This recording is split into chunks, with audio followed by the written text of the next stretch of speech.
Toby, Thomas and Friends. Toby, based on the railway series by the Reverend W. Awdry. This is a story about Toby the tram engine. Toby loved people, but everyone thought he was too old-fashioned. He felt very sad until one day someone came to his rescue. Toby was a tram engine. He had cow catchers and side plates and a coach called Henrietta. Toby loved people and was always happy when he could help them out. He was such a cheerful engine that people liked to help him too. Toby and Henrietta worked on a little line near a holiday town. They worked very hard, taking trucks from the farms to the main line. But they had very few passengers. "It's not fair," grumbled Henrietta one day. "The buses are always full of passengers, even though they often have accidents. We never have accidents, but I hardly had any passengers." "I can't understand it," said Toby, feeling sad. Sometimes the people on the buses laughed at Toby and called him old-fashioned. This made Toby cross. One day, a car stopped nearby, and two children jumped out. "Come and look at this engine," called the little boy. A nice-looking stout gentleman followed them with two ladies. "That's a tram engine," explained the stout gentleman. "It is a special kind of steam train." "Can we have a ride in it?" asked the little girl. They all climbed into Henrietta, and the guard blew his whistle. Toby set off, feeling proud to have passengers. "Hip, hip, hooray!" sang Henrietta as she rattled along. The stout gentleman and his family enjoyed their ride. "Thank you, Toby," they said. "Beep, beep," whistled Toby in reply. "Come again soon."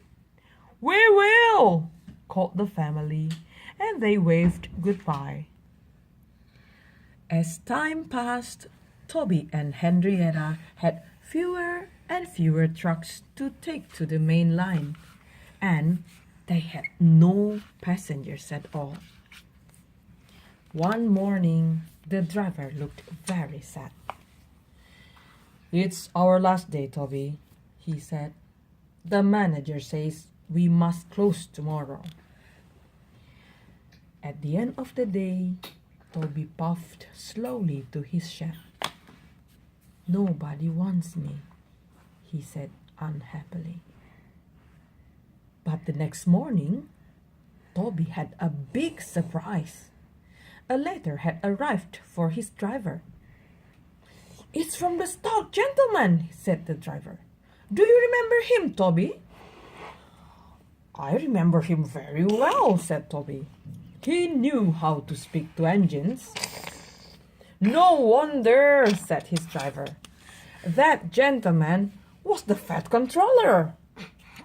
The Fat Controller needed extra help on his railway, and he had thought of the nice little engine he met on holiday. Toby could hardly believe it. Toby and Henrietta set off that day. They were very excited. When they arrived at Titmouse Sheds, the Fat Controller came to meet them. "Thank you very much for asking me to come, sir," said Toby. "I'm glad you're here, Toby," said the Fat Controller. "I hope you will work hard and be a useful engine, just like Thomas." "I will try, sir," said Toby. Thomas came up to say hello. He showed Toby what to do, and they were soon very good friends. Toby loved working on the Fat Controller's railway, and he soon learned to be a really useful engine. Next to Thomas's branch line was a little cottage. The lady who lived there liked to see Toby and Thomas puffing past. She always waved to them from her window. "That is Mrs. Kindley," Thomas told Toby. "She isn't very well, and she has to stay in bed all day." "Poor lady," said Toby. "I wish we could help her." From then on, Toby and Thomas always whistled to Mrs. Kindley when they passed her cottage. One day, it was raining hard. As Thomas hurried along the track with Toby following behind, suddenly, Thomas's driver pointed at Mrs. Kindley's cottage. "Something's wrong," he said. A big red cloth was waving out of the cottage window. "Perhaps Mrs. Kindley needs help," said Thomas's fireman. Thomas stopped carefully just before a bend in the track. Thomas's driver and fireman hurried to the cottage, but when they looked around the bend in the track, they understood why Mrs. Kindley had stopped them. "A landslide," said the driver. "Mrs. Kindley has saved our lives." Mrs. Kindley had seen the landslide and had waved her red dressing gown out of the window to warn the engines. The line was cleared the next day, and a very special train puffed along the branch line towards Mrs. Kindley's cottage. First came Toby, then Thomas with Annie and Clarabelle, and last of all came Henrietta. The Fat Controller was there too. Everyone wanted to say thank you to Mrs. Kindley.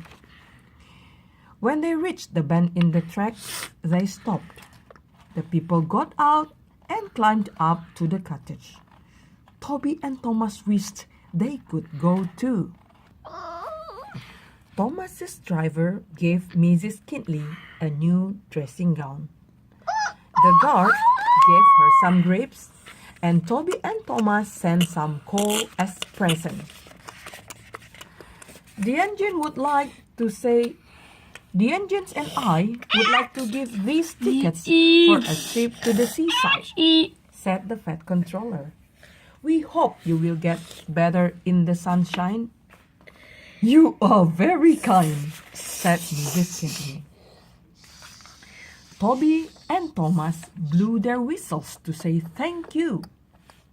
Toby felt very happy that he had come to work on the Fat Controller's railway. "Hip, hip, hooray!" sang Henrietta. The end.